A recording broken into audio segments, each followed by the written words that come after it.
بسم اللہ الرحمن الرحیم۔ السلام علیکہ یا صاحب العصر والزمان۔ بندہ جس کار خیر اچھے کام کا ارادہ کرتا ہے تو خدا اس کے لیے خود آسانی کے راستے کھول دیتا ہے۔ امام محمد باقر علیہ السلام از وسائل الشیعہ جلد 6۔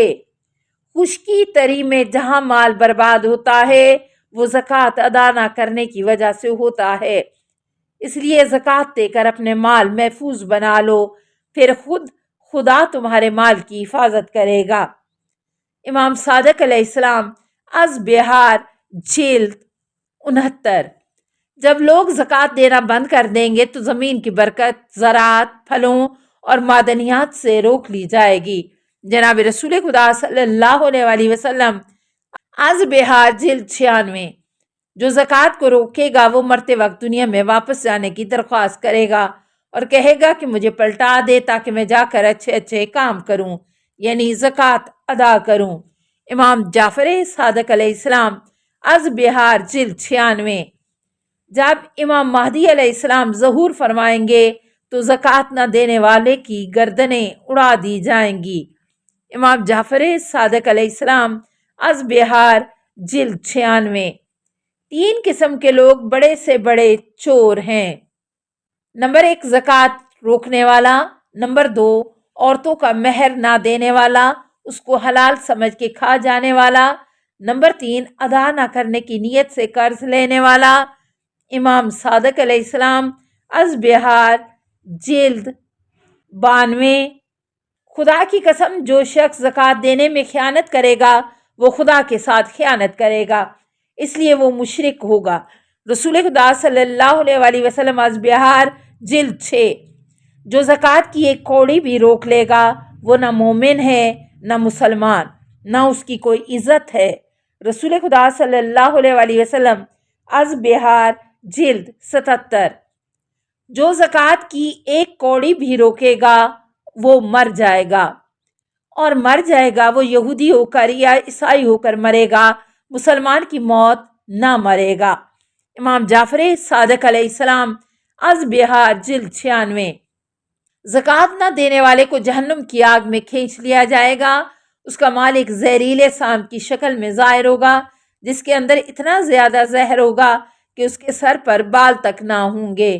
وہ سانپ کو اس طرح کاٹ کر کھائے گا جس طرح گاجر مولی کو کھایا جاتا ہے۔ جناب رسول خدا صلی اللہ علیہ وسلم از بہار جلد 6۔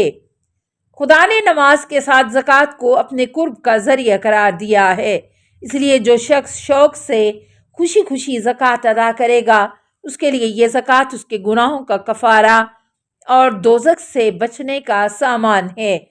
جو بے دلی سے زکوٰۃ ادا کرے گا وہ رسول کی سنت کو نہیں جانتا، اس لیے اجر کے لحاظ سے نقصان اٹھاتا ہے۔ حضرت علی علیہ السلام از نہج البلاغہ خطبہ 199۔ اور جن لوگوں کے مالوں میں مانگنے والے اور نہ مانگنے والوں کے لیے ایک مقرر حصہ ہے، قرآن سورہ مارج 24۔ یہ حصہ زکوٰۃ کے علاوہ ہے جو خود انسان اپنے اوپر واجب قرار دے، وہ بھی فرض ادا کرنے کے بعد، پھر چاہے وہ حصہ مراد صدقہ خیرات روزانہ ادا کرے یا جمعے کے جمعے یا ہر ماہ ادا کرے۔ امام جعفر صادق علیہ السلام از وسائل الشیعہ جلد 6۔ یہ کام وہ لوگ کرتے ہیں جو خدا کو زیادہ سے زیادہ راضی کر کے بلند ترین درجات حاصل کرنا چاہتے ہیں۔ زکوٰۃ کے مستحقین۔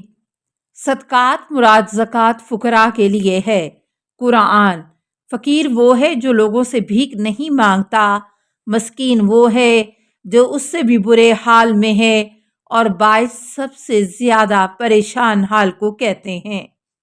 امام صادق علیہ السلام از وسائل۔ زکوٰۃ ان کا حق ہے کہ جن کا نہ حکومت میں کوئی حصہ ہے، نہ ان کے پاس کوئی عمارت گھر ہے، نہ تجارت کاروبار کام ہے، ایسے لوگوں کے لیے خدا نے زکوٰۃ واجب کی ہے تاکہ ان کی ضرورتیں پوری ہوتی رہیں۔ حضرت علی علیہ السلام از وسائل الشیعہ جلد 6۔ بشرطے کہ کوششیں اور کام کریں مگر کامیاب نہ ہوں، یا وہ جو معذور ہیں۔ ظاہری زکوٰۃ ہر 1000 پر 25 روپیہ ہے، یعنی سال کے اخراجات کے بعد 1000 روپیہ بچے تو 25 روپیہ زکوٰۃ ہے۔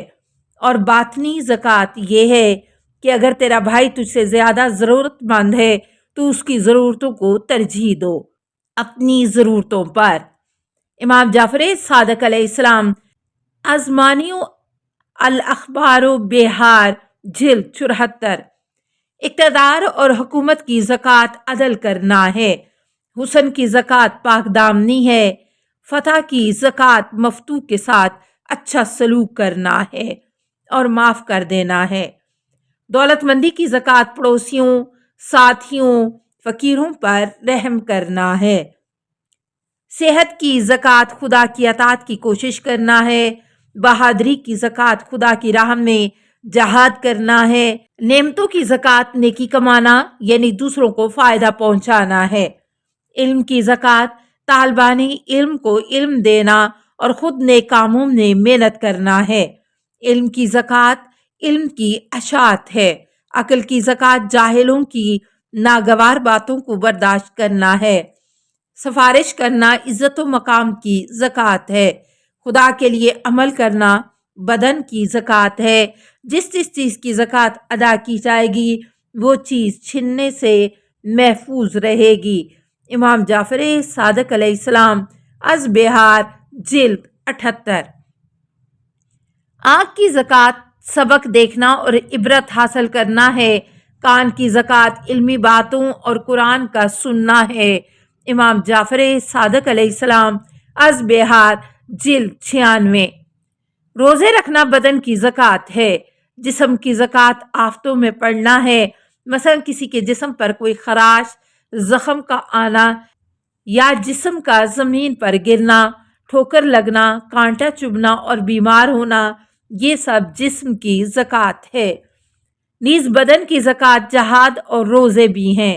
حضرت علی علیہ السلام از غرر الحکم۔ روزہ اس وقت مکمل ہوتا ہے جب فطرہ کی زکوٰۃ ادا کی جاتی ہے، جس طرح نماز اس وقت مکمل ہوتی ہے جب محمد و آل محمد پر درود پڑھا جاتا ہے۔ اگر روزہ دار جان بوجھ کر فطرہ نہ دے تو اس کے روزے صحیح نہیں۔ امام جعفر صادق علیہ السلام از وسائل الشیعہ جلد 60۔ تزکیہ اپنے دل و دماغ کو پاک صاف کرنا۔ ہم نے رسول بھیجا ہے تاکہ ہماری آیتیں پڑھ کر سنائے اور تم کو پاک کرے۔ قرآن سورہ بقرہ آیت نمبر 151۔ جس نے اپنے نفس جان کو گناہوں سے پاک رکھا وہ مکمل کامیاب ہوا۔ قرآن سورہ شمس 9۔ جو شخص خدا کی یکتائی توحید کی سمجھ کر دل سے گواہی دیتا ہے اور اس طرح شرک کو دل سے نکال دیتا ہے اور اس بات کی بھی دل سے سمجھ کر گواہی دیتا ہے کہ میں محمد صلی اللہ علیہ وآلہ وسلم اللہ کا سچا رسول ہوں، اس کے لیے خدا نے فرمایا یقیناً وہ کامیاب ہوا جس نے خود کو شرک، گناہ اور کفر سے پاک رکھا۔ قرآن جناب رسول خدا صلی اللہ علیہ وآلہ وسلم از تفسیر در منصور جلد 6۔ تزکیے کی ضد۔ 3 قسم کے لوگ ایسے ہیں کہ خدا ان سے قیامت کے دن نہ بات کرے گا، نہ ان پر رحمت کی نگاہ ڈالے گا، نہ ان کو گناہوں سے پاک کرے گا۔ نمبر 1 بوڑھا زناکار، نمبر 2 جابر ظالم بادشاہ، نمبر 3 اکڑنے والا فقیر۔ جناب رسول خدا صلی اللہ علیہ وآلہ وسلم از تفسیر نور الثقلین جلد 1۔ السلام علیکہ یا صاحب العصر والزمان، الامان الامان الامان من فتن الزمان، السلام علیکہ یا خلیفۃ الرحمن، السلام علیکہ یا امام الانس والجان، السلام علیکہ یا مظہر الایمان، السلام علیکہ یا شریک القرآن، السلام علیکہ یا قاطع البرہان۔ السلام علیکہ یا امام زماننا ھذا اجل اللہ فرجک وسہل اللہ مخرجک وظہور کا السلام علیکہ ورحمۃ اللہ۔ اللہم صلی علی محمد و آل محمد